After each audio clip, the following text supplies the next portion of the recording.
Hello, and welcome to Unwatchables, the film podcast where we figure out if it's worth sitting through the most disturbing films that are out there. I am Mark Dottavio. I'm Seth Troyer. And today we are going to be discussing Stanley Kubrick's notorious 1971 dark comedy satire, A Clockwork Orange. Viddy well, brothers.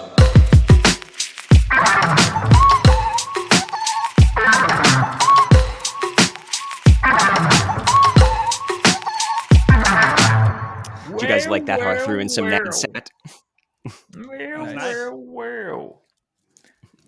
So first, I would like to introduce our very special guest. This is our friend of the show, Chris Mosby. Chris, thank you so much for joining us. I don't know if there's any particular way you wanted to introduce yourself or what you do, or if you want to keep that secret. No, I'm a professional writer and have been for a decade, and I'm super excited, intimidated, and anxious to be on the show. So thank you for having me. You should be All very right, a perfect intimidated. cocktail of emotions. Be very intimidated. You are invited. At least by Seth. What is it? What is that whole line? He's like, All right. pixie harps and devil trombones. You are invited. That's one of my favorite ones. You have a pretty good Nadsac accent. Sorry, we'll cut that joke out. Nad's accent? What's that? Yeah. Well, okay, so Nadsat is the name of the invented slang language that is spoken throughout A Clockwork Orange. Oh, see, that was a very bad I haven't read it since high attempt as a school. pun. I haven't read it since high school. Yeah, and Chris, you read this like way back in the day, right? I did, yeah. I became immersed in the language of Clockwork Orange when I was like a teenager. All right, and I just this week read this book for the first time, so I'll try to bring that in as necessary. But before we start talking about A Clockwork Orange, I do want to talk about Stanley Kubrick, because this is the first movie by him that we've talked about on this podcast. And I think even while this movie seems maybe a little more quaint today than it did back in 1971, it did cause enough of a stir for it to get banned in England, or it was basically pulled out of theaters after there were some crimes that were attributed to being inspired by the book. So Kubrick himself did go ahead and give the okay to pull the film from cinemas, and had some sort of contract written out where it would not be released in the UK until his death, which it was not until he died. Which I believe was in 2001. And that is why we are discussing it on this podcast. Coincidence? I think not. He died in 1999, but that's awfully human of Kubrick to do that, to really like back down and be like, I just always see him being like, fuck the humans, my vision first. That's awfully nice of him.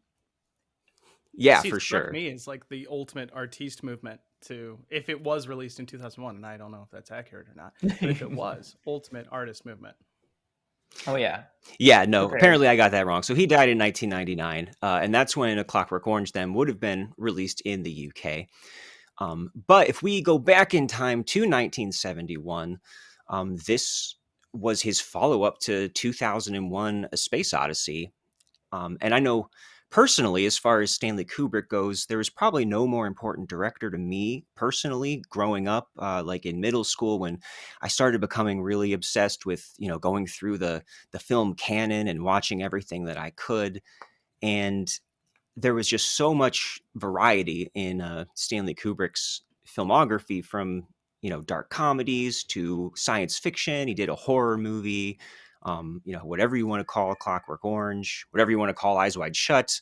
I'm starting to run out of categories here. There were some war films.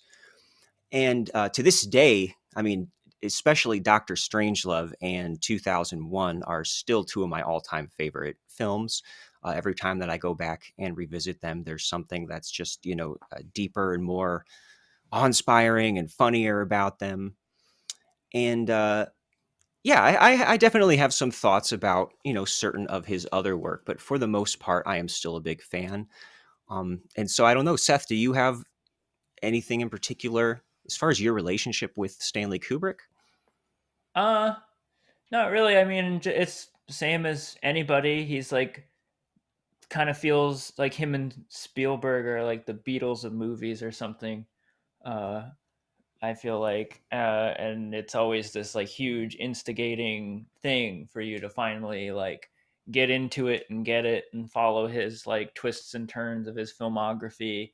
Uh, I guess to like piggyback on a little bit of how you were introducing this whole thing, like I think the elephant in the room, which will continue for certain movies on our list, right, is just like there's always going to be these people listening to our podcast who have their arms crossed. They're like, it's called Unwatchables.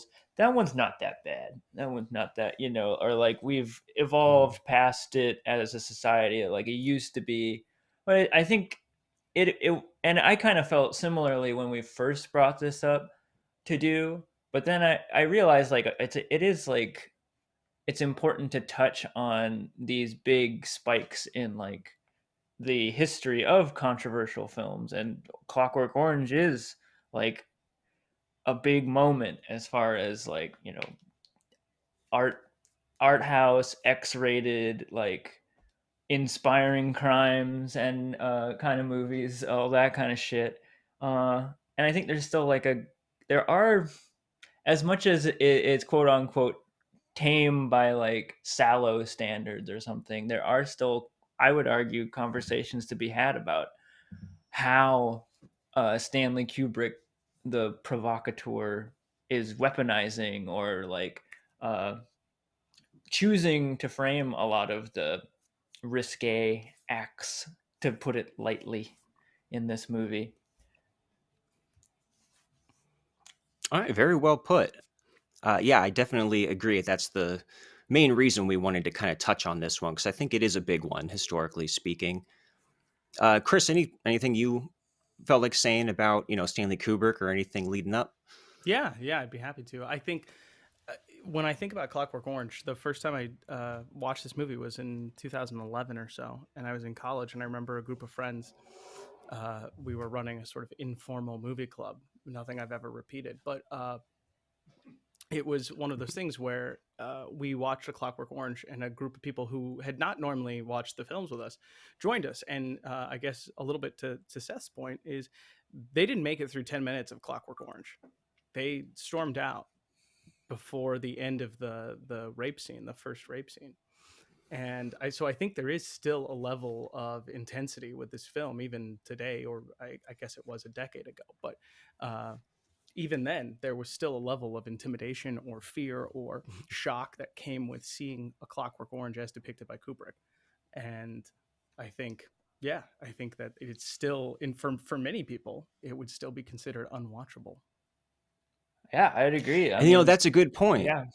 Sexual violence, if anything, has only gotten more and more of like to become a hot button issue as far as like what you display in film. So if anything, like back in the day, it may have been even more like tame to folks, or like par for the course for like controversial 70s type movies. It's interesting. For sure. Yeah, you're right. There's no shortage of sexual violence in 70s movies in general. But yeah, especially the way that this is filmed, I think has a big impact. And it's kind of ironic that those people stop watching the movie around that scene, because I feel like most of the most upsetting things are basically confined to the first like half hour of this movie, when the gang is running amok around town. And, certainly maybe you'll disagree with that, but I feel like the things that, made people think that this was going to inspire, youth violence and everything is all in that, pre-prison sequences where there's, they're just kind of randomly attacking people on the street. But before we get into, I guess, the specifics like that, I do want to talk about the book, as much as, you guys maybe just have kind of a dimmer memory of it than I probably do now. No, but hey, nice. So the book came out in 1962, and I was always really hesitant to dive into it because, you can tell from the movie in the dialogue and the voiceover that they're speaking in this kind of invented slang that the author Anthony Burgess just came up with himself. And it's called Nadsat. It uses a lot of Russian in it. There's also kind of a lot of literary allusions. I think even some biblical allusions kind of scattered throughout in the phrasings that they use. And I was nervous about going into a book that was just written entirely in that style because in the movie you have this visual aspect of it to kind of put everything in context and make clear what's happening. And the book, I was always nervous about not being able to have any respite from that. And really, it's only took like a chapter or so for me to get used to it, and really found it to be a quick, kind of easy read, actually. But I think that the idea behind this whole language thing was what Anthony Burgess was seeing in the time around England with this kind of teddy boy culture, which you might see, like, I think like in a movie like Quadrophenia, I think kind of shows you these kind of like, really stylish, youths who have their own slang and they're in gangs and they fight with each other. And I think he was kind of playing off of that. The main differences between the book and the movie, I think a big one is the ages of the characters. So he's supposed to be 15 in the book. I don't think they ever specify in the movie exactly how old he's supposed to be. I mean, I think all of him and all of his droogs look like they're around their 20s or so. Yeah. Sure. And the ages of the victims are a lot younger. There's, almost any time there's a woman being, sexually assaulted in the book, they tend to be like 10 years old. So automatically there are things that were kind of ruled out for the movie as far as that. And I think this would play very differently. You couldn't literalize something like that. Directed by Larry Clark version. Yes, he could have done that. He would have loved to do it. Yeah, I think to your point, one of the scenes that becomes in the Kubrick version of the story, a much more tame scene, is Alex having a threesome. Which, by the way, when he meets those two girls at the record stand, in between them is a vinyl for 2001: A Space Odyssey. But besides that, he then has what appears to be a largely consensual threesome with two women who appear to be, again, the same age as him. But in the book, to your point, Mark, they're both 10-year-old girls that he plies with scotch, drugs himself, and then rapes. But I think, and again, Burgess is one of those interesting cats, and particularly with this story, where the barrier for entry with Clockwork Orange is largely the language, and you have to acclimate to his way of speaking and the slang that his characters use. But he also uses it as a shield to soften the impact of some of the gratuitous violence or indulgent sexual violence that he specifically inflicts, usually on female characters, but also on male characters. And Kubrick, I think, has to resort to colors and more outlandish dystopian imagery to soften some of those blows. Yeah, I totally agree with that. Because even though what we're reading in the book is actually more heinous than what we see in the movie, the language and this really strict first-person perspective really does add this layer of abstraction to it that makes it go down a lot easier. And I am interested to hear what you guys think about how, just the act of depicting it on screen is going to make it a lot more literal than it is in the book. So I almost wonder if it's easier to accept Alex as kind of an anti-hero in the book, the way that you're just completely stuck with him the whole time. And you have that layer of, of distance between you and what's going on. But I mean, Seth, what do you think about Alex and as far as how he's in the movie? Well, I mean, that's it's a tiny detail, but it's a huge detail in context that, like, the people in question are suddenly go from 20 to 30-year-olds to people in their teens is like it's a strange, it makes it a very strange, different kind of situation. It makes it even more cartoonish, like in the book for me at least, that it's like it makes it even more absurd that like teens and children would be like terrors to this level or something. Plays up the cartooniness. uh there's also it's like, not that it isn't still like, it's disturbing on a whole different level because of that, but on the flip side, them being like of age adults and still going forward with like these evil acts is almost more disturbing, right? That like I'm seeing a possibly 25-year-old man who still lives with his parents, who like doesn't have a job, and all he does at night is go out and wreak havoc on the world and sexually assault people for fun.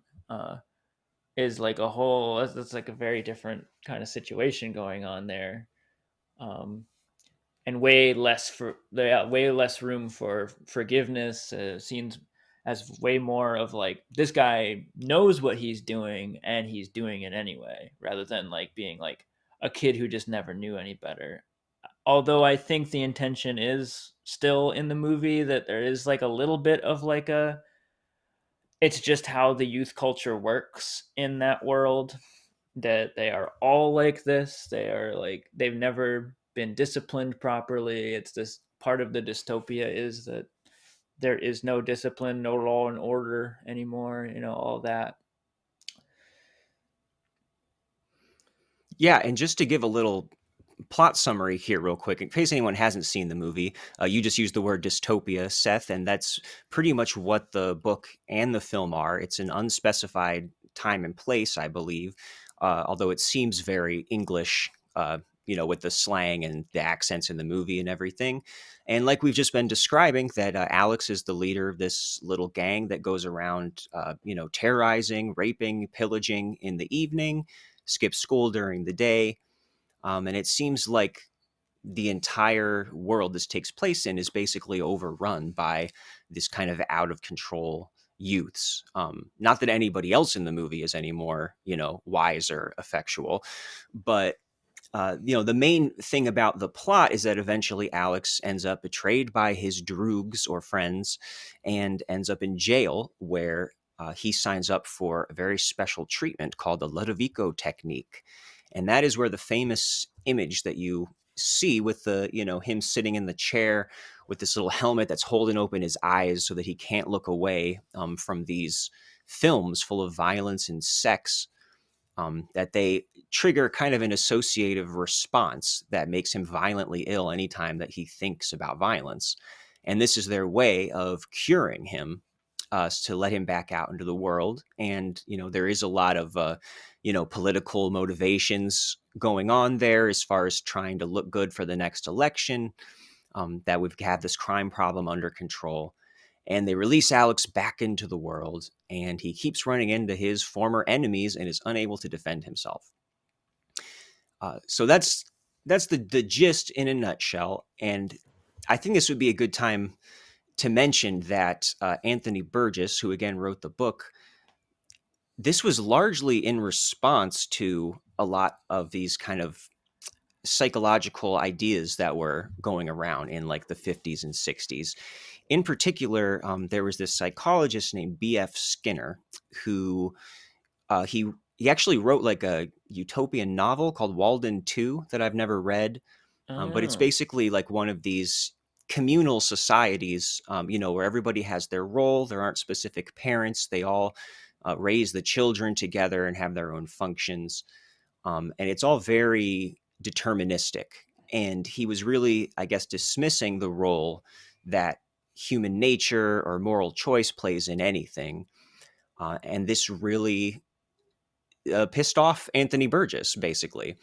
And I think that the key to A Clockwork Orange is seeing it as him trying to expose this line of thought, which I think is pretty outdated today. People don't really talk about Skinner much anymore. Really, if it wasn't for Anthony Burgess, they probably wouldn't really be in the conversation anymore. And that's a point that the book and the movie make repeatedly, which is when a man cannot choose, he ceases to be a man at all. And as far as the book goes, I'm not sure that it gets really deep in terms of its satire. That really is just the message that's there. I think that most of the appeal really comes from the way that it's written, and our alignment with Alex as a character. I don't know. Has it been too long since you guys have read the book to have more thoughts on that? No, I would agree, but I would just add that I think Burgess, one of his major themes, or two of his major themes, are sort of original sin and free will, because he was raised Roman Catholic and then flirted with Islam, but eventually wanted to come back. And he's one of those interesting cats where, like, when he wanted to come back to Roman Catholicism, it was right around the time of Vatican II. And for folks who maybe aren't familiar with the term, who didn't have to go to a Catholic high school, like Alex and I did, Vatican II was one of those situations where Pope John the 23rd, I think, basically liberalized the Mass, and he turned the altar around, put the service into English, and had priests wearing collars. Burgess, who sort of vacillated between this idea of extreme liberalization and the universality of freedom of choice, and sort of an obsession with order and the oppression of certain systems, attended Mass, wanted to become a Catholic again after Vatican II, checked it out, and was like, oh, I feel like I'm in a butcher shop. I feel like I'm at a deli. And this doesn't feel right. He missed the exclusivity of the old Mass. So, like, this is a cat who's, like, very interested in the idea of systemic oppression and free choice, but also what that means in the context of A Clockwork Orange is you see him specifically addressing the idea of behavioral psychology as it pertains to free will, which I think you kind of addressed, Mark. Yeah, I mean, you could even look at, just the concept of like cognitive therapy basically today is kind of based on that, but that's probably less about changing people's, natures than just getting some control over your, thought patterns and things like that. Did you have anything to add, Seth? Not that so much. That is, you did say that maybe a lot of the depth to the book is in the way it's presented rather than the actual, like, ideas that are going on. And that was sort of my question mark after the last time I saw the movie at least, was like, is this all that deep, or is it more like the depth is in the filmmaking and the presentation and how everything is framed?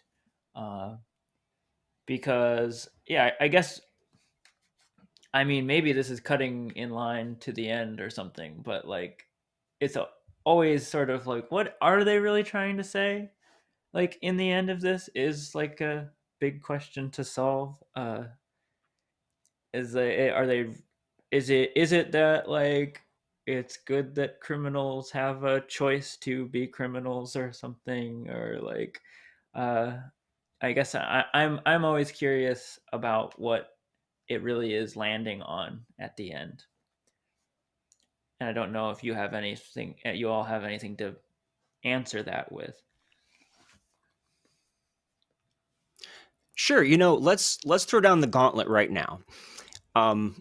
Especially when I, back in the day was watching this movie and, especially a teenager just responding to this, really bold, ostentatious style. The character of Alex is very, you can't look away from him, whatever seems to be going on. And, it is kind of shocking and everything at first. And I don't know, back in the day, I think I kind of watched movies like this and Fight Club and I don't know, maybe Requiem for a Dream, these kind of movies that kind of have like a really big surface level impact. And then, at least in my case, I return to and see like kind of the shallowness, the glibness of everything. And I don't know, especially based on this last viewing, I would go as far as to say that this is Stanley Kubrick's worst film. And Whoa. I think that it's that's really laying it all on the table here. And that doesn't mean that I think that it's terrible, because for the most part, he's pretty much a genius filmmaker. Sure. Yeah. But I do think that it does start with the book, which has a pretty surface level, kind of shallow message to it. It's repeated by many characters throughout what the point is. And when we get to the movie, as soon as Alex gets to prison, I don't know, things start to kind of become a slog for me. We get the priest saying that, a man cannot choose, he ceases to be a man. Once they put him through the treatment, he comes out again and gives a speech about that. That's very clear. And the rest of the movie is just kind of scene after scene of a foregone conclusion of just showing, okay, yeah, that's true. And he can't defend himself against his enemies. That's messed up. He can't listen to music. That's messed up.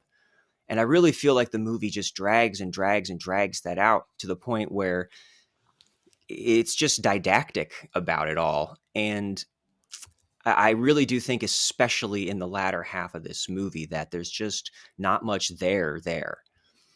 And it really got to be kind of a chore sitting through the end of it.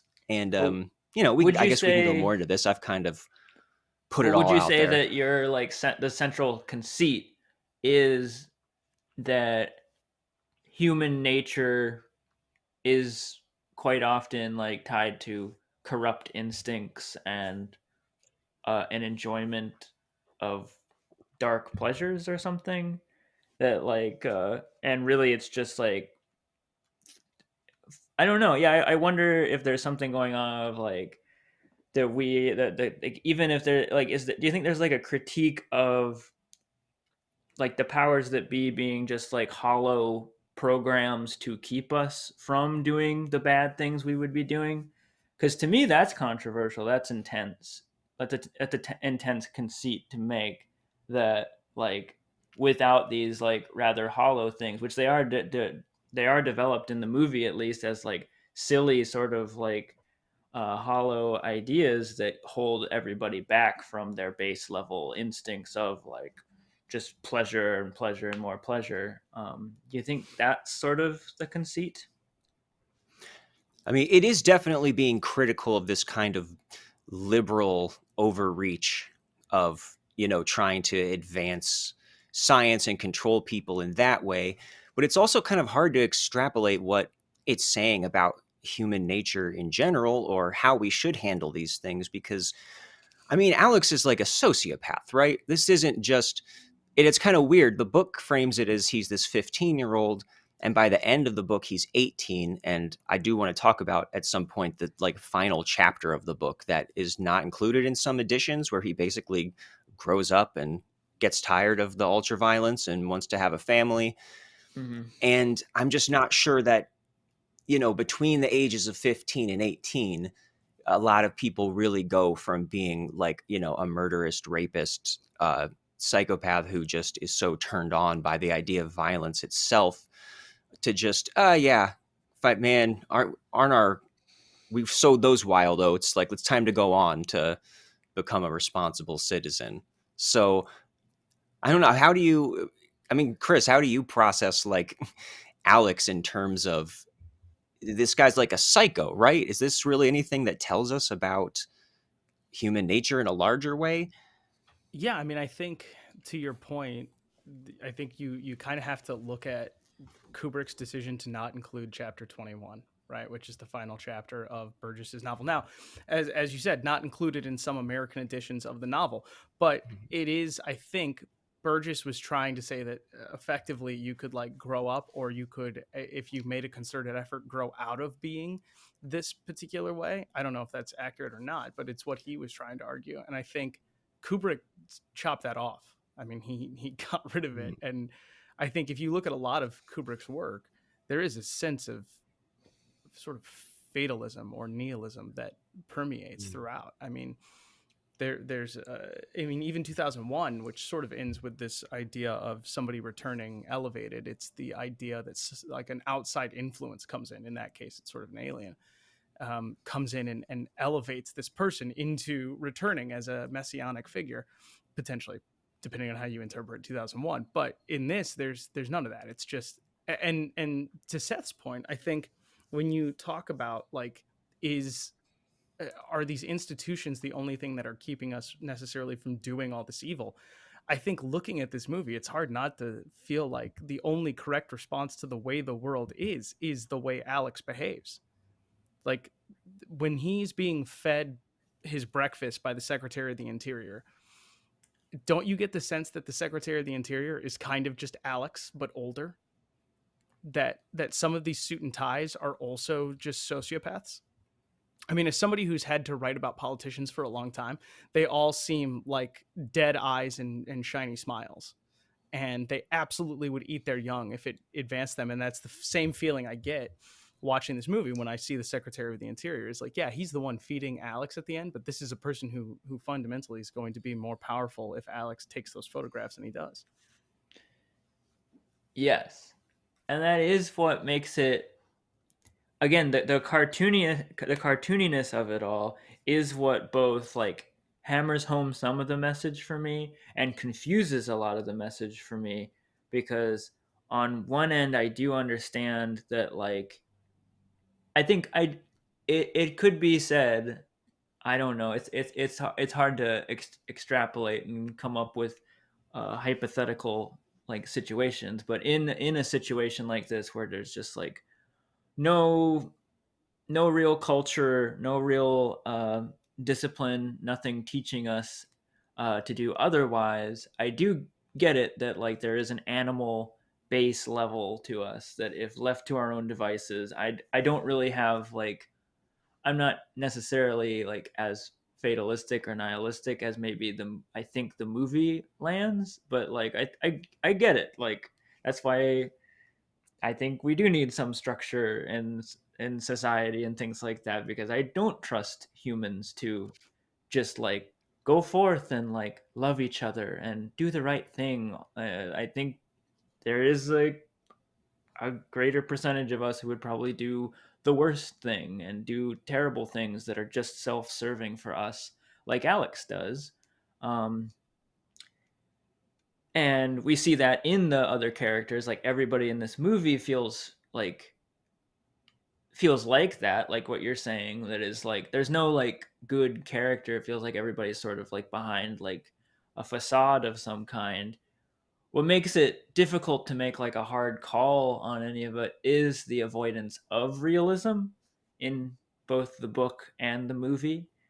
And again, that's like what makes it like, well, I'm not really getting like a full spectrum of humanity, and we're not really looking at a realistic situation, so it's hard to really like say, because sometimes it feels like I'm trying to figure that out, and then the movie or the book like veers into just like absurdity, which is very fun, but then I like, it's almost like it's telling me like, oh, stop thinking so hard about it or something, and just like enjoy the Looney Tunes ness of it all.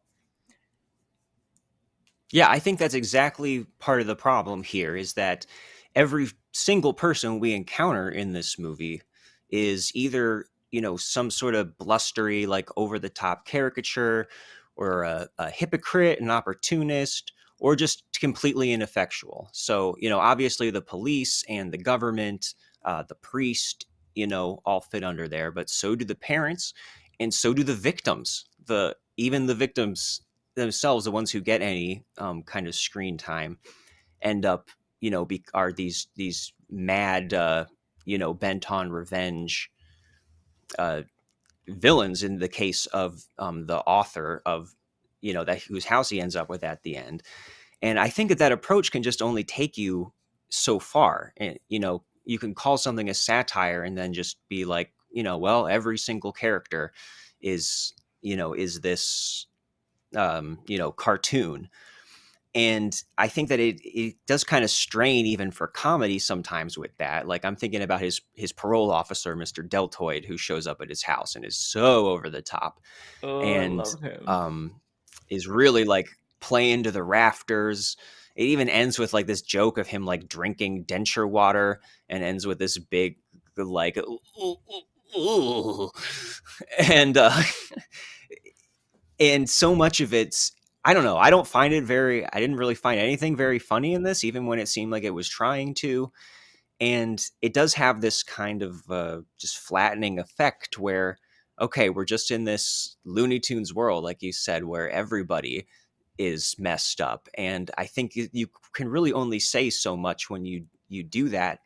And I think that's kind of what makes the whole point of view of the themes and everything to be almost naive. Like, he has a very simple point to make, and there's no room for complexity within that, or anyone with any actual, good intent in there. And I think that's kind of what starts making the movie drag for me too, is that there's just nothing for me to hang on to. It's just one, awful person and situation after the last.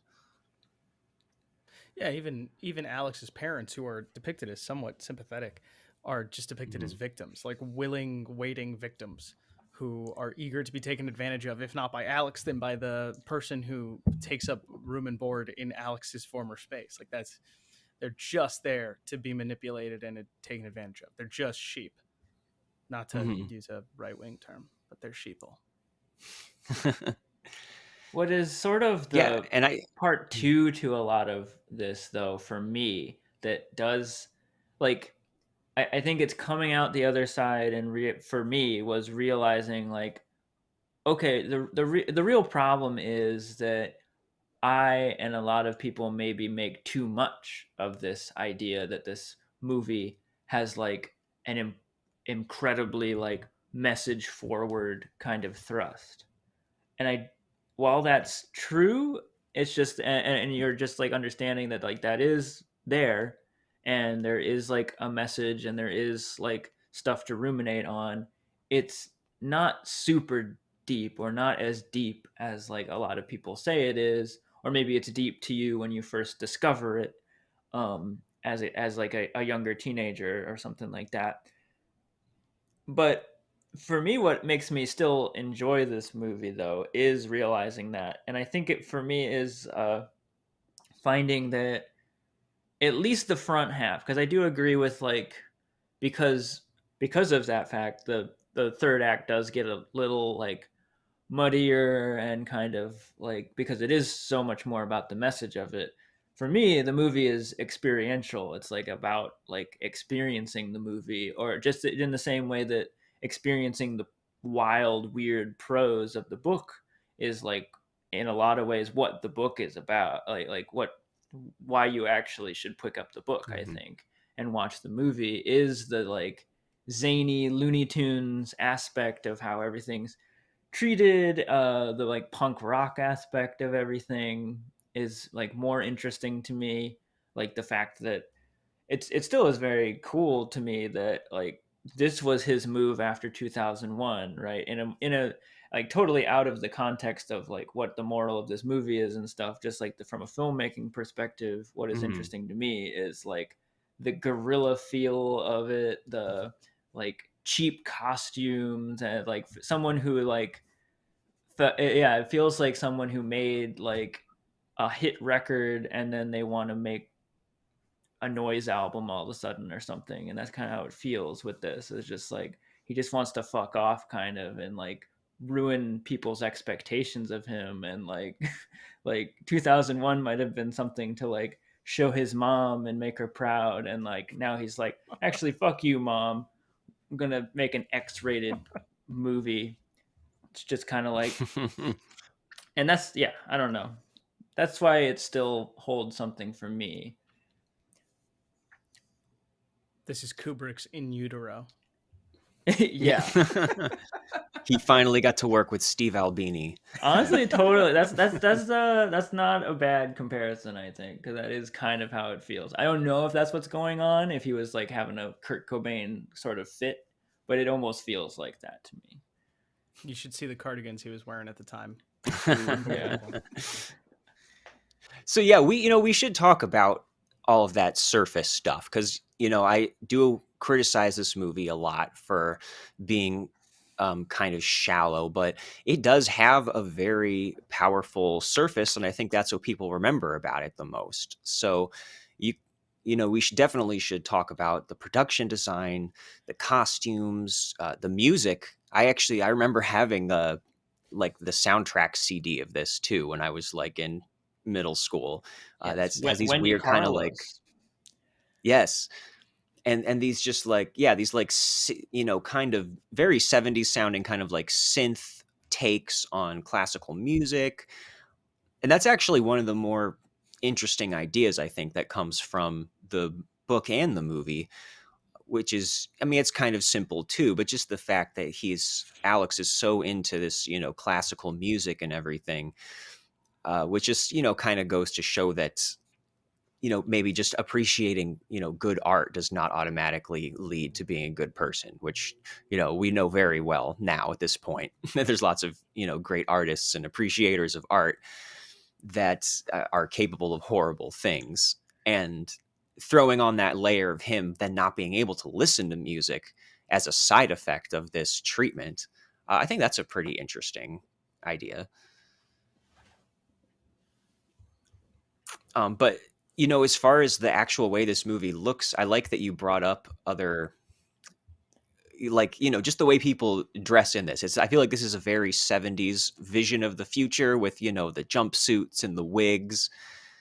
I mean, I don't know. What did you think about, like, the Korova milk bar? That's one of the best intros, like, ever.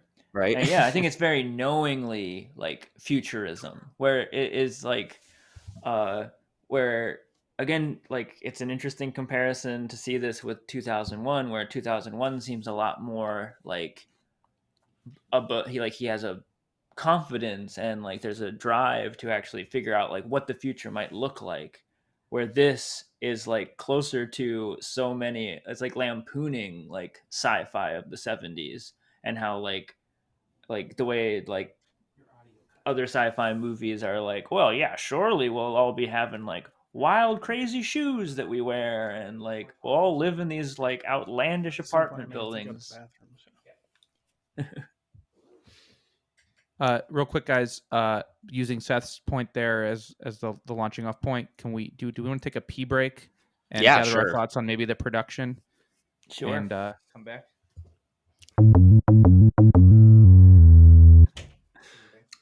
No. Did you pour this? All right. Seth, have you seen Quadrophenia? Yeah, recently again.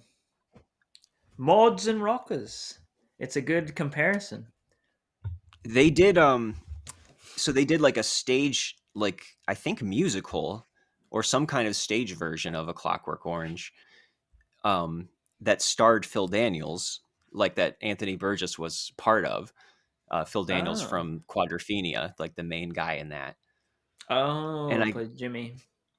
Yeah, and I guess that, he didn't like, or the author didn't like the movie, or he had some kind of problem with it, which may have had to do with the movie, and it may have had to do with the fact that like Kubrick was getting all the attention and like ownership of A Clockwork Orange by that point.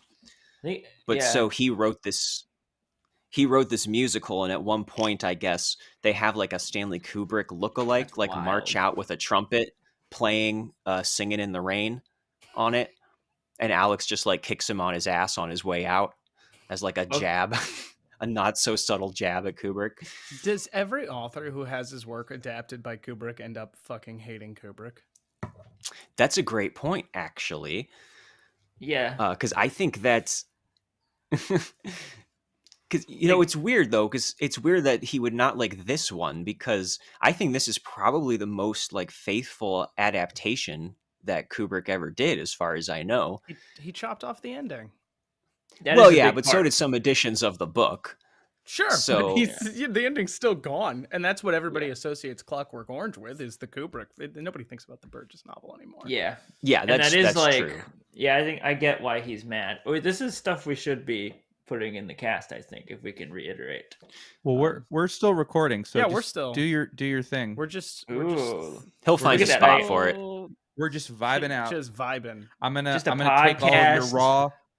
Just a vibecast. I'm gonna take all this raw material you're all providing. I'm gonna sculpt it into a podcast. So yeah, just trust Tony's Oh, that'd be sweet. sweet A supple hands. podcast acknowledging itself.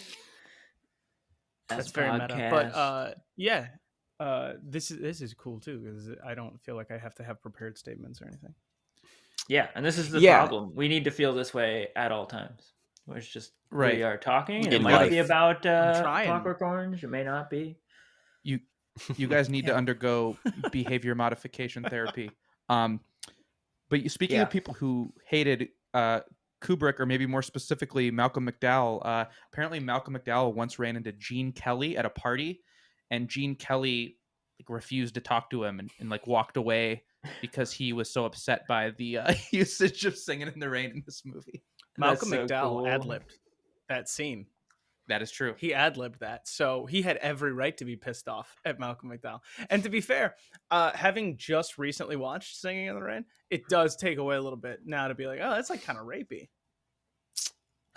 Yeah, I'm not happy about the repurposing of Singing in the Rain, just because that's one of the most just like Wholesome. glorious. I don't know, just the whole sequence in Singing in the Rain where he sings that song is just one of those movie things that can just make me happy at any situation, and it is awful to hear would you say it here. It could make you happy again?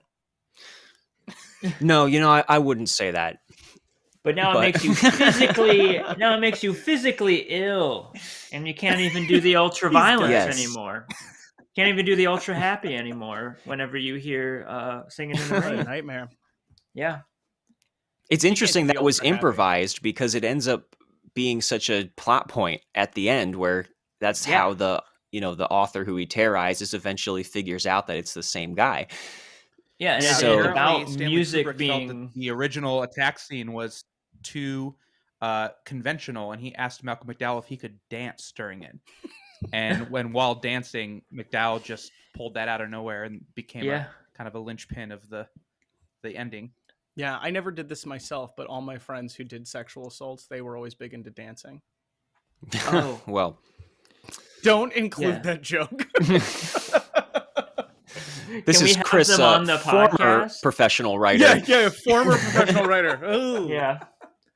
And now The he episode- writes for BuzzFeed. This is the one that never aired. Breitbart? Yeah. And sorry, Seth, if I cut you off there. The delay is pretty crazy on our end, so I think I talked over you a It fair is. amount. Oh, it's just If I seem like happening. I'm pausing So- for an inordinate amount of time, it's just because I'm trying to make sure I'm not stepping on anybody's toes. Oh yeah, no, it's difficult. Tech. Well, I was gonna say that we should dive into production and stuff, but also I am still not necessarily sure. I think me and Mark showed our cards. How does Chris feel about the movie itself and its quality overall? Yeah. Thank you for remembering me, Seth. I appreciate it. Oh yes. Don't get used to it. Yeah, I won't. I felt this way for a long time, but I'm working on it in therapy. But my initial impression was just that when I watched this in 2011, people walked out. I remember feeling intimidated and anxious, and that this was a very intense movie. And I was telling Tony before we started that there was something surreal about watching it in 2022 and putting it on after death scrolling through Twitter about like the Ukrainian Russian invasion and just seeing the most horrific shit imaginable that humans can perform, and then putting on a Kubrick film that was supposed to be intense and feeling none of the usual tics or heart rate increases and just feeling very pedestrian about the whole thing. And I think the thing that was most intense to me, and this is kind of a perfect segue into the production if you guys want to get into that, was it was no longer the rape scenes, which were still awful, but just seemed to not have the same edge that they did before. It wasn't the violence. It wasn't even some of the language. The thing that was most intense to me was the scene with Malcolm McDowell's eyes actually pried open, which I did some research prior to the podcast and learned that was something they actually did to Malcolm McDowell. They literally forced his eyes open for that. That wasn't some sort of movie magic in 1970/1971. It was just really actual visual damage to this actor. And just to be absolutely clear about that, they scratched a cornea in one eye, and he was temporarily blinded. And the even though it adds kind of a cool effect with the guy standing next to him dropping, like drops into his eyes the whole time, that's just a real doctor doing that to keep his eyes from drying out. So it's Chris, pretty much I as raw totally as it agree gets. with you that the hardest part for me by far to watch in this movie is this time was watching this actor's eyes actually being held open. I don't know what it was. It was like, it was making my eyes water. Honestly, yeah, that was the most unwatchable part of this movie for me. Yeah, I you don't know, want to do maybe your it's own 'cause it was stunts, this is real. what happens. You want to do your own stunts, this is what happens. Listen, he's not Jackie Chan. This is Malcolm McDowell. Okay, there's Yeah. not the same level of reputation on the line. But it's Yeah. of course interesting and ironic that like the eyeball, the thing that you use to watch this movie that's supposed to be like so intense for you, the person at the center of it, their eyeball was damaged because of the movie His and his glasses, partition if in you it. would. Yeah. Yeah, and I think those scenes are the most memorable of the movie. Does it? I want to ask you guys. You guys are both, I guess, more steeped in cinema culture than I am. Does it add anything? Does it make it more meaningful to see Malcolm McDowell tortured in this way, knowing Kubrick's history? I know specifically, I think most people probably know about his history with Shelley Duvall in The Shining, but just his particular reputation. Does it add anything to see him literally blind Malcolm McDowell in the pursuit of this film? I think he's it tracks with Kubrick not caring about humans and caring about his vision a lot more, and probably being somewhat of like a sadist as far as like I'm doing this partially for the arts and partially just to fuck with Shelley because it's fun, I do think that was present there, at least. I don't know about this instance. I don't know how much. I assume a lot of this was just like someone not thinking through something very much and being like, we'll just actually pry his eyes open. It's like, it won't do anything to him. Kind of a theme on this podcast so far. I don't think we've talked about any directors who are particularly known for being kind to their actors. Are there directors known for that? Tom Green is a humanist, and he really treated everybody on the Freddy Got Fingered set very well. I think Drew Barrymore said that on her daytime talk show. Yeah, that's probably true.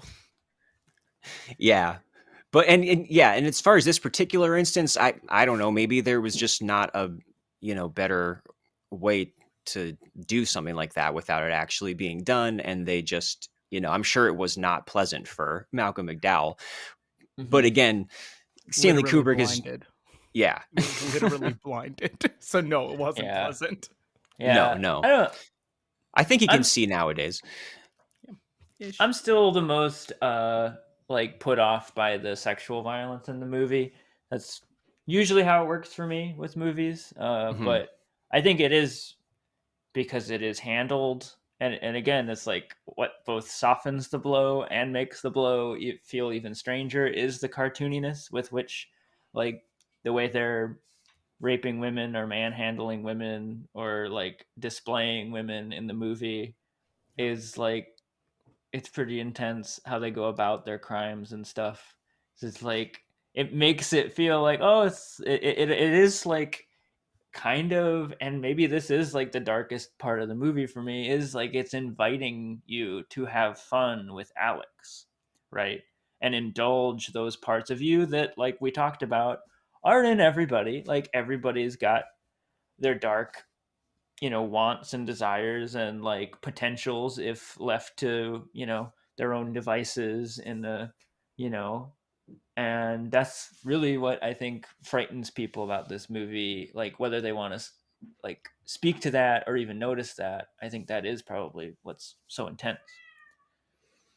Yeah, I think that's kind of the old argument about, depiction versus endorsement, which can go different ways. A lot of people were accusing Martin Scorsese, particularly with the Wolf of Wall Street when that came out, that they were making all of this, over the top hedonism look attractive, where obviously the movie is, being critical and multifaceted about that. And you can say the same thing about Fight Club that I brought up earlier, where they say, no, it's anti-fascist. It's, it has this whole message. You just got to pay attention to it. But a teenager watching that movie, it's all like, Brad Pitt's sweaty abs and this, secret society and rebelling against your humdrum consumerist life. And I could see a little bit of that in A Clockwork Orange. Maybe more so if it was younger people watching it. I'm thinking about like when we talked about kids. And when I watched that movie, as somebody who was not even yet the age of the kids in that movie, thinking, oh, wow, like they have their own whole little world going on here.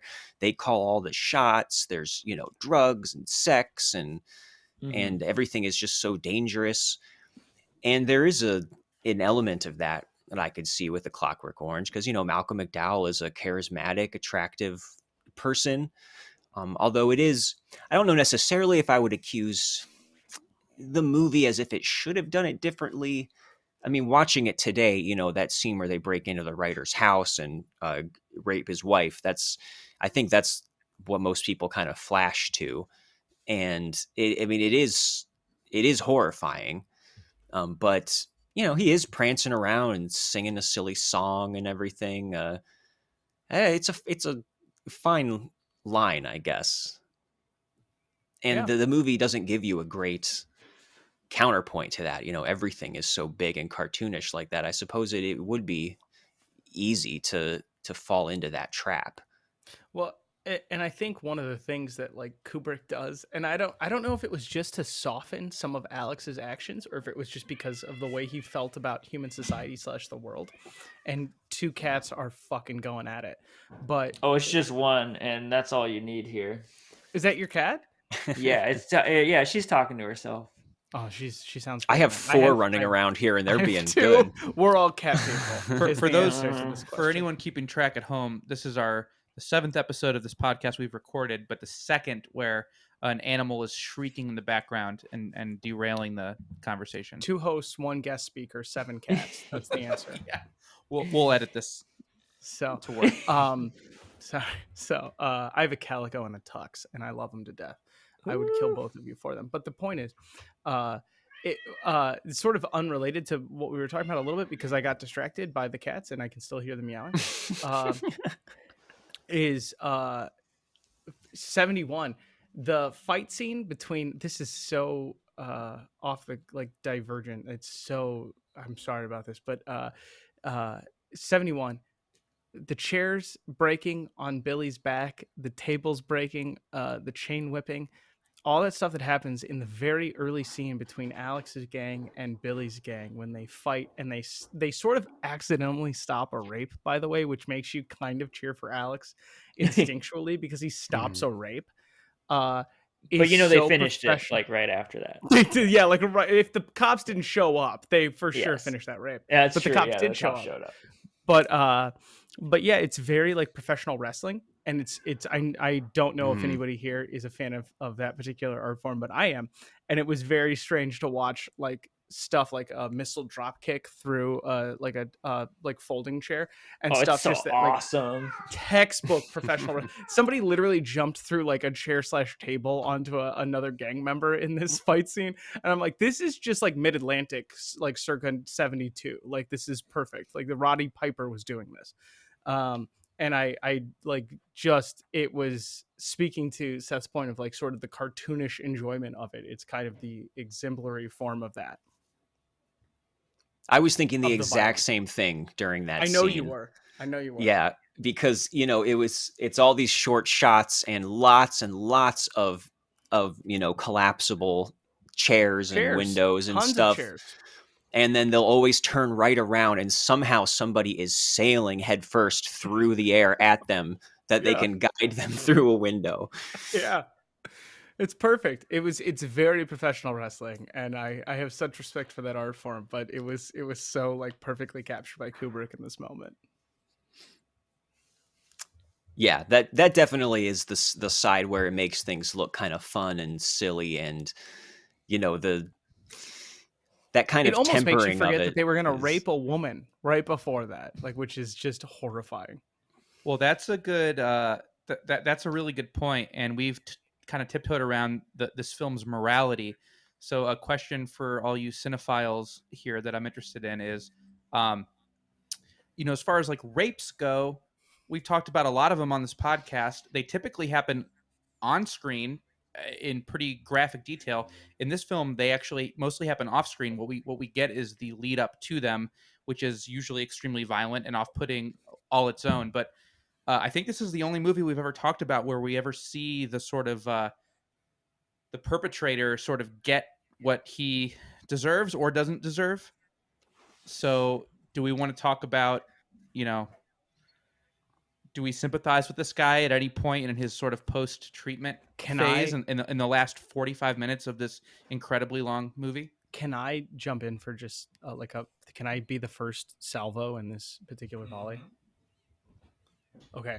So I thought about this a lot in Alex's post prison release, post Ludvico therapy release, and what it means, and the fact that you do. I think the film intends for you to feel some sympathy for this character as he's being absolutely fucking brutalized by a sequence of characters that he's already done terrible things to. You watched him do terrible things to these same people, other than Dim and is it Billy? Or George, right before this happens. And the thing that sort of shocked me was the idea that you could show somebody getting the repercussions that you previously thought they deserved, and you could feel sympathy for them. You could feel a level of pity for somebody getting repercussions that you maybe 15 minutes ago thought they absolutely deserved and should get. And there is something to that in the idea. I used to argue, and this is like philosophy 101 classes and sociology 101 classes on every college campus, but it's that idea of, but if somebody you loved was at stake, would you want to do torture? If somebody you loved was at stake, would you not want the most severe level of repercussion for the prisoner or the person who was suspected of being the culprit?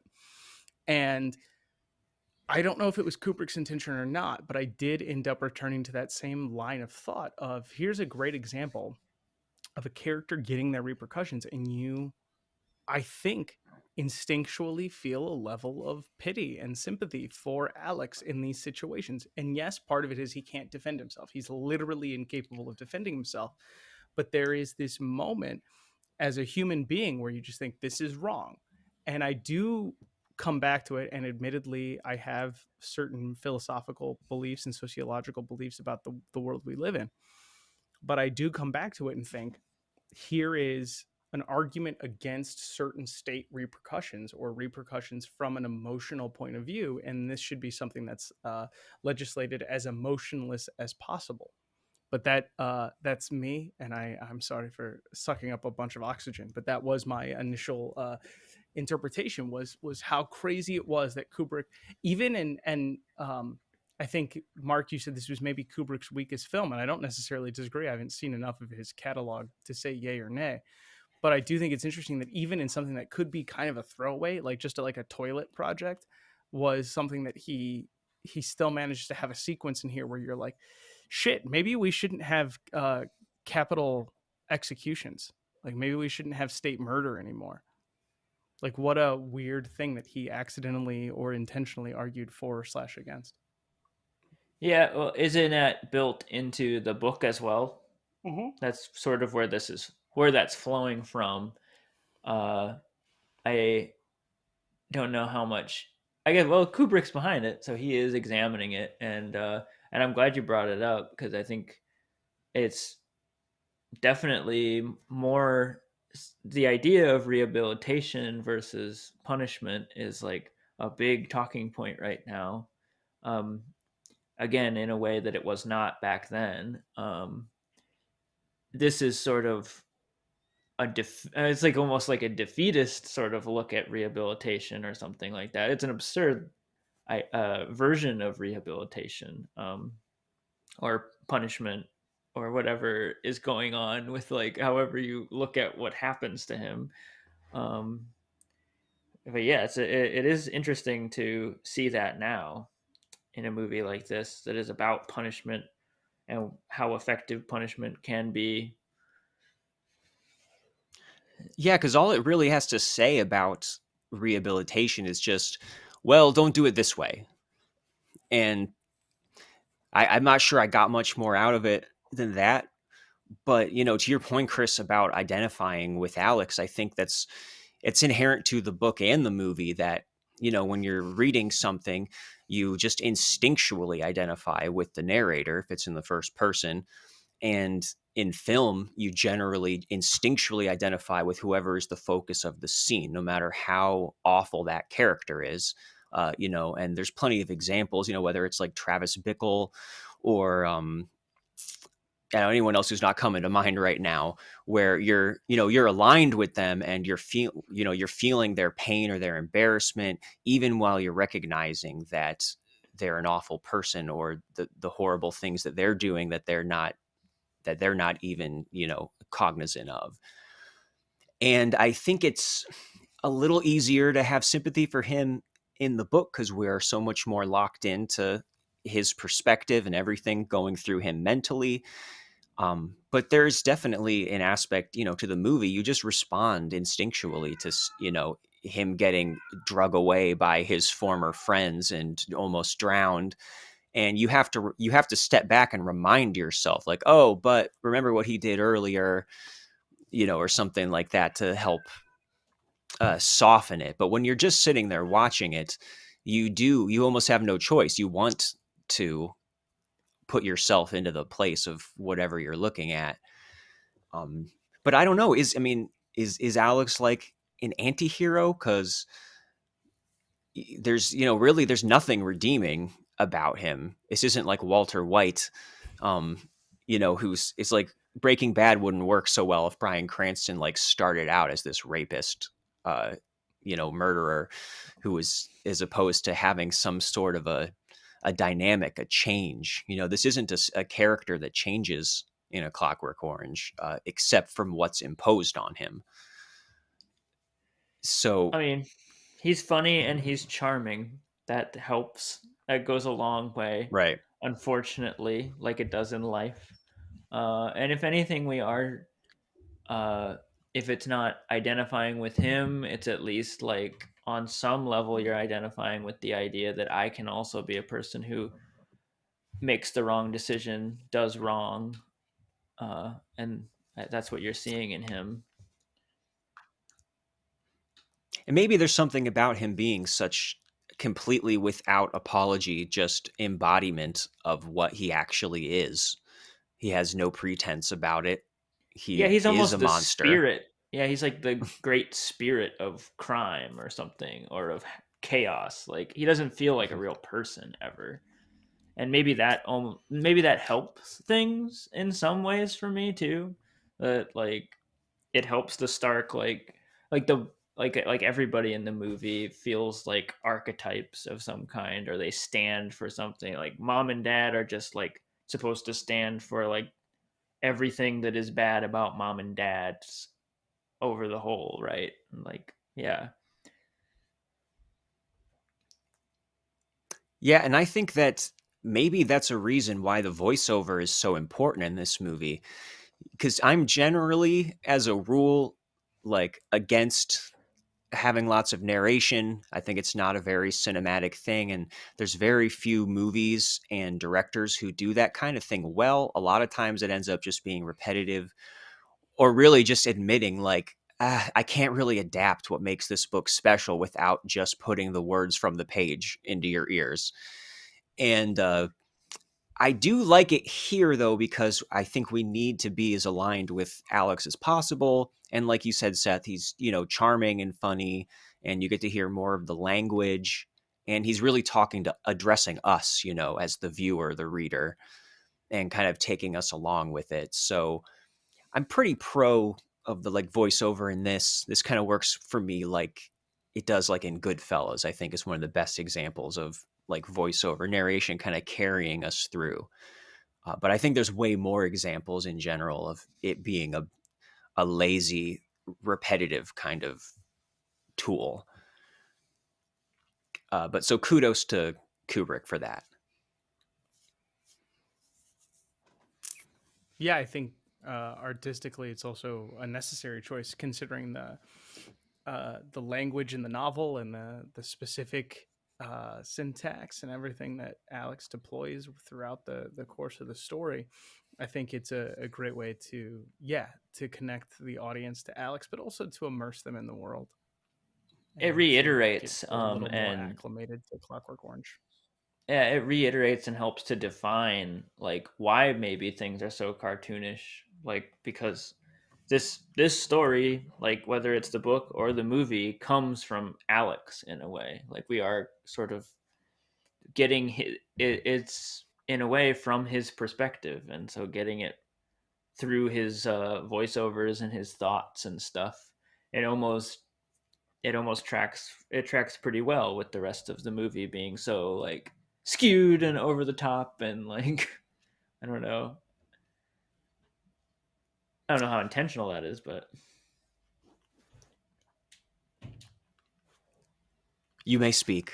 Okay, well, I never know about the delay, so I just thought I'd stick a finger up and ask a question. You're the guest, so you get, I get precedent here. I get precedent. All right, dope. You have right of way.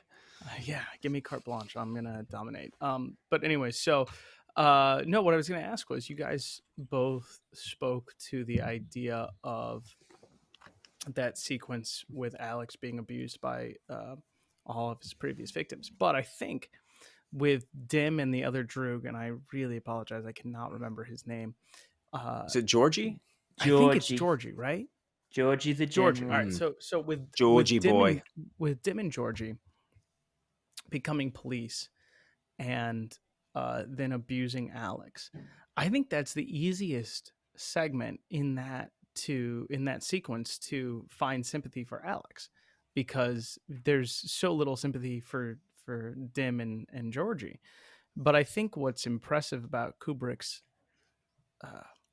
story creation there is the ability to find some level of sympathy for Alex, even when he's locked in the attic by the person whose wife he raped to death and put in a wheelchair, and who is playing Beethoven's Ninth to torture him.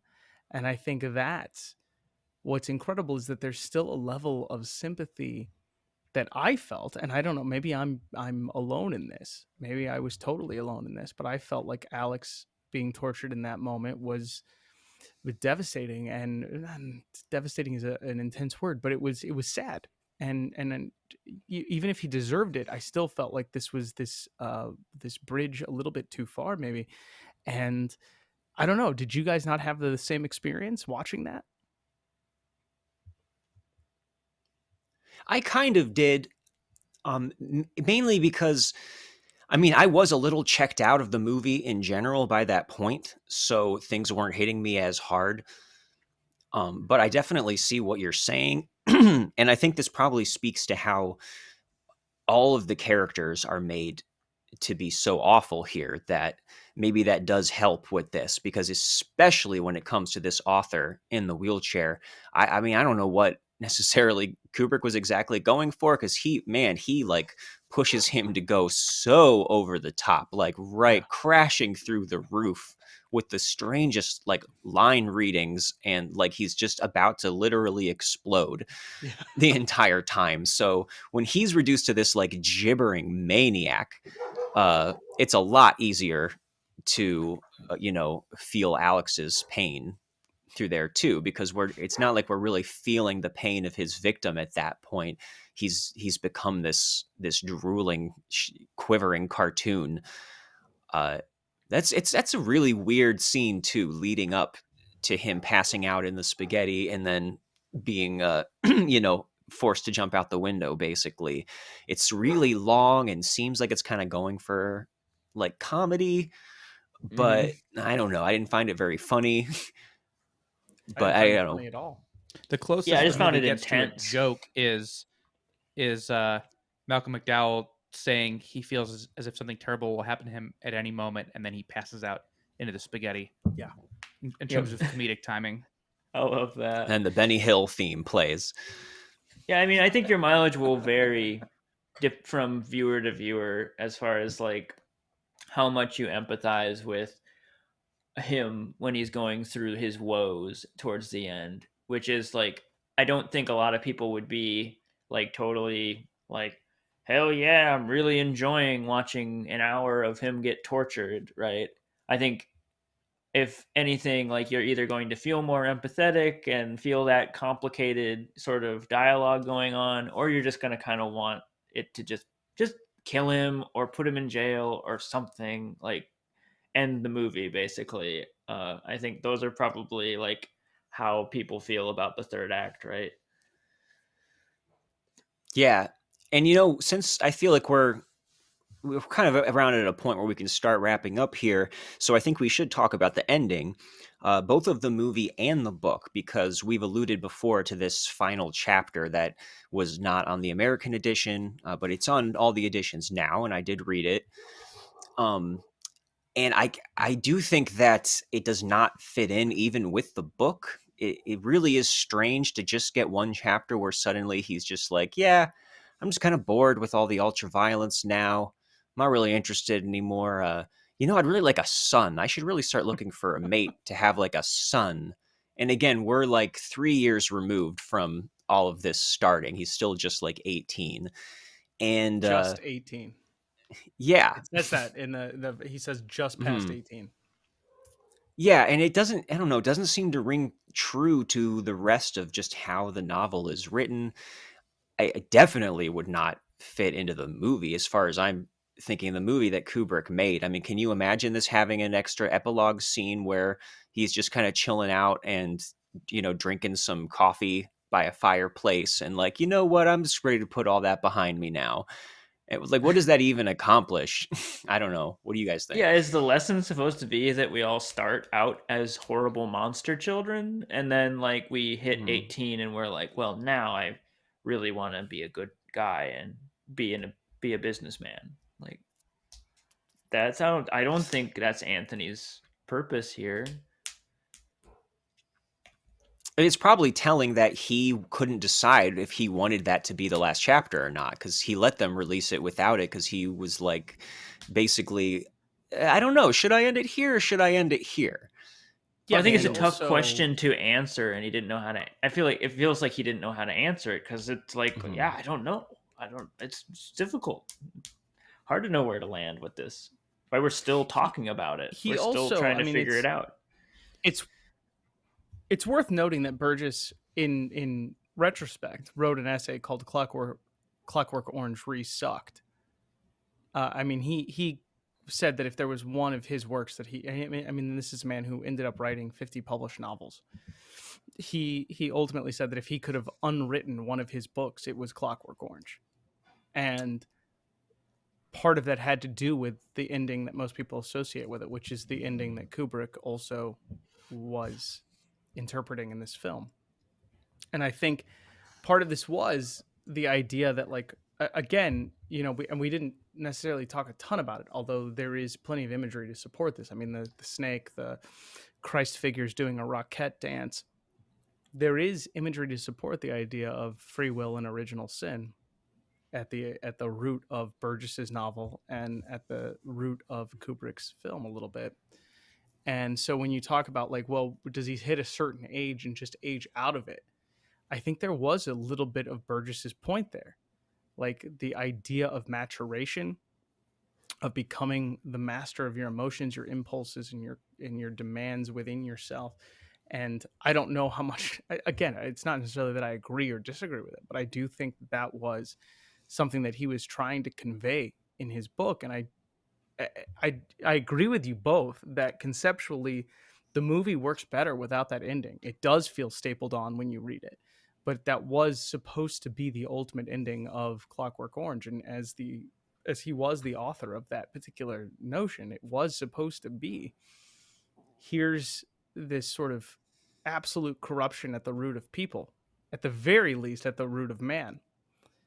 And here is this person aging out of it or maturing out of it. And this is a guy who struggled with faith and with religion and with philosophical purpose in this world throughout his life. And so I'm sure he felt a little bit as if his story, his message, his questions about living in this reality were taken out of his hands and given over to somebody else in the form of Stanley Kubrick, who decided his own form of answer and his own form of postulating the question even. And that, I'm sure, bothered the hell out of him, the same way it bothered the hell out of Stephen King, and the same way it bothered anybody who's had their work turned over to somebody else and had it turned into something else entirely. And that becomes the notable form of your work. I'm sure it bothered the hell out of Anthony Burgess. So I do think that ending matters. And I do think that in terms of how we interpret the ending and how we interpret Kubrick's version versus Burgess's version, those are key, crucial differences. And yeah, okay. I think I've rambled on coherently or incoherently long enough. Coherent. That made a lot of sense. Yeah, I think that I never thought about that intention. It being sort of like, and if anything, just like an exaggerated version of a coming of age story almost is sort of what it sounds like you're saying a bit. Is what's going on in the book. Is just like, yeah, rather than just saying that like grotesque Bildungsroman. Yes, like rather than saying like we, drank a few beers and, rang some doorbells at midnight or something, like it actually happened. They like, he just like amped it up or something, and like to this ultra violence, and it's kind of interesting. Yeah. I think that as far as the book goes, he might have just kind of written himself into a corner by the end. That maybe the scaffolding wasn't really there for him to make that particular point that he ends on. So we can definitely look at I think it's more productive to talk about it in terms of his intent by what he meant by it, while conceding that it doesn't really work along, in terms of cohering with the rest of the story, or at least that's how I see it. I agree. Which is why I think, Kubrick was wise to ignore that. And like you said, Chris, I mean, he's just way too like cynical of a filmmaker that he doesn't end movies like that. 2001 has to be the most like hopeful ending. Although maybe Eyes Wide Shut, maybe that's the best capper to end his career with that one word, conclusion that I won't spoil for anybody. Go out, watch Eyes Wide Shut. 30 years old. Yeah. Whatever it is at this point. That's true. Dr. Strangelove remains my favorite of his movies that I've seen. Quick note about that. There's a device in Dr. Strangelove that is numbered 114. The serum that they give Alex in this is serum number 114. It's a number that recurs throughout all of Kubrick's things. And they also repeat it in Star Trek and some other stuff. Look at this guy tying it all together. It's his secret boyfriend's birthday. Kubrick's secret boyfriend's birthday. Hi, I'm his secret boyfriend. Eyes Wide Shut, Tom Cruise watches 114 people have sex. Only they don't really have sex. They just and I do wish that's they mime. Yeah. So, but yeah, the last line of the book before that extra chapter is "I was cured, all right," and that is exactly how the movie ends. But I do think that in the movie it does kind of lack that sting, because it seems like that should be the big cynical capper on everything. But by that point, I was like, yeah, I know. Like I there's no like ironic twist at the end of this movie as far as, oh, look, he wasn't really cured and now we're back where we started and he's the one who's using the government. But it was like, yeah, I knew that like an hour and a half ago. But so yeah, this is for me kind of like a formative, teen film that's one of many now that are kind of, biting the dust for me. But it's certainly interesting to talk about. And before I get to our final question, was there any other avenue or thought that anyone had before we each decide if we wish that we could have unwatched this movie? Yeah, can I just add that if you watched this as a teenager, you should have waited longer. That's like too young, man. Am I crazy? Am I? I was. So listen, No, you're I not. listened to some of I your saw it other at episodes. I think I and was know that you've had 17, like 16 or edgelords and 17. people who were exposed to crazy shit. Too young. Yeah, like I don't know. I lived a beautiful, sheltered life, and I didn't get exposed to this until I was 21. And I would recommend waiting as long as possible. But then once you are, I think it's fine.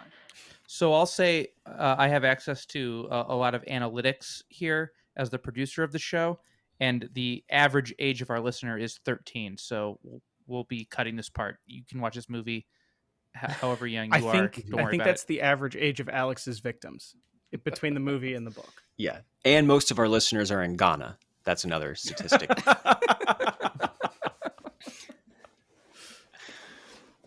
Thanks, But Jimmy. yeah, I was a real latchkey kid when it came to movies, and I saw all kinds of things. I would say from the age like 12 on, everything was, it was a free for all. So yeah, I don't necessarily disagree with that. Although I was glad at that age to be watching like Doctor Strangelove and 2001: Space Odyssey, and cool stuff like that. But yeah, somebody could have maybe held this one away from me if they knew what I was getting into. But all right, well, if that's everything, then I do want to ask everybody if you thought this was valuable enough for your time, or in the way that maybe Anthony Burgess wanted to unwrite certain things, would you unwatch A Clockwork Orange? Chris? Yeah, I would not unwatch this. I think particularly maybe it's the cynicism of time and age, but I didn't find it as shocking as I did when I first watched it. And I think as a fan of Kubrick's work, this is certainly a cultural touchstone. And I think there's a lot to be gleaned from his efforts here, but I would recommend both reading the book and watching the film. But I think absolutely I would not unwatch this. I think this is worth watching. Yeah, Seth? well, I agree with like as time goes on, I realize that the well is not as deep as it's often exclaimed to be with this movie. I do still enjoy the aesthetics, and especially that first like one of the best like first 30 minutes of a movie, I think, is just like it's just a whirlwind. It's very exciting, and again, like uh back to my point about it being this like interesting move of it being like a band that made a prog album making a punk album, right, is like I still really enjoy that, and I think it's like a good lesson for artists to see that as growth, as a an art an important figure taking this like sort of weird left turn. I think is exciting for me. uh, but it's wrong, and it's against, and it's like against society. That's my favorite line. That's my review of this movie. It's wrong, and it's like against society.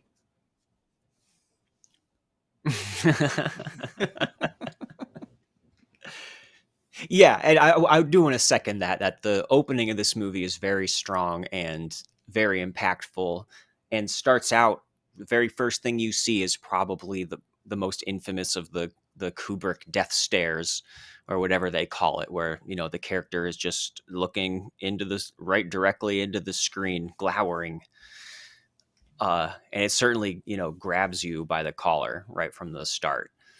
So yeah, as much as I don't, I do start to get kind of find this movie to be dull as it goes on. I would not unwatch it, because that would be like I'm watching half of my life at this point. I've seen it so many times. But yeah, and I don't think that the things that I don't like about it, it's not necessarily is the content or the shockingness of it. It was really just the lack of like momentum as it goes on. For much, just much duller reasons than I would have expected before. But yeah, we can all get together and not unwatch this together. We will continue to not unwatch this, whatever that means. Yeah. What a milquetoast ending. We'll give you some real depraved shit after this one. Don't worry. Oh, Mark. Here we go again. That's it. This is a good thing. Ah, here it goes.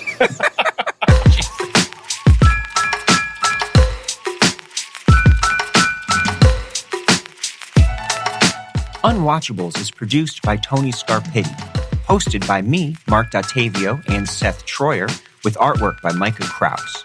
You can find Seth and I on Letterboxd under Mark Dottavio and Sloth Troyer. You can also check us out at unwatchablespod.com for links to our Twitter and Instagram, or support us on Patreon for bonus content and to have a say in what we watch. Thanks for listening.